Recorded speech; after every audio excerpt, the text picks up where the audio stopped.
Hi, my name is Cantor Jessica Lynn Fox, and I'm the Cantor at Temple B'nai Abraham in Livingston. This week, we read Parshat Beshalach, which includes the story of the Jews crossing the Sea of Reeds. It's also commonly referred to as Shabbat Shirah, the Sabbath of Song, since the story continues with a song of thanks and praise to God. Do you have a bird feeder at home? Be sure to keep it filled this Shabbat for a very special reason. There's a traditional practice of putting out buckwheat or breadcrumbs for the birds on Shabbat Shirah as a sign of thanks. Now, Judaism being Judaism, there are several explanations as to why this custom came to be, and there are some questions about its permissibility, but let's put those on the side for now. The first explanation goes back to Rabbi Yehuda Loew, known as the Maharal of Prague.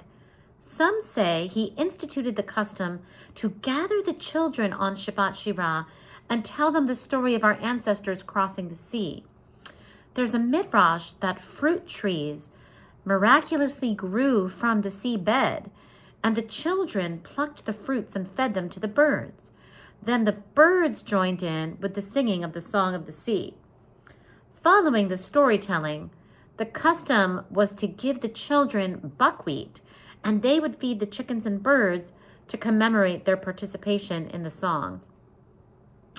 Others explain that birds are the masters of song, as no one can sing quite like the birds.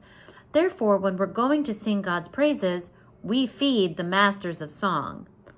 Alternatively, the birds join together in daily singing of God's praises. So on Shabbat Shirah, a Shabbat specifically dedicated to singing God's praises, we feed the birds in appreciation of their daily song. Now, some explain that the custom actually relates to an episode found later in the Parsha, the miracle of the manna falling from heaven. We read that Moses told the people that on Friday there would be a double portion of manna, one for Friday and one for Shabbat when none would fall.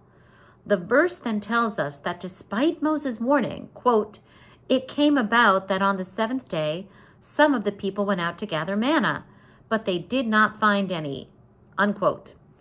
Tradition relates that upon hearing Moses' warning, two troublemakers, Datan and Abiram, thought this would be an opportunity to discredit Moses.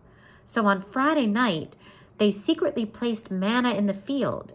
And then on Shabbat morning, they told the people, "Go out and see," that unlike what Moses had forewarned, there was indeed manna in the fields. Thus, some people went out to gather manna. However, they didn't find any. For when the birds got wind of their plan, they ate up all the manna that had been placed in the field, thus sparing Moses needless shame and trouble.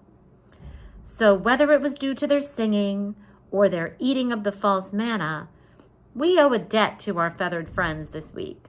So grab the kids, tell them the stories about the birds, and sprinkle out some extra seeds or extra crumbs in the backyard and take part in this lovely minhag.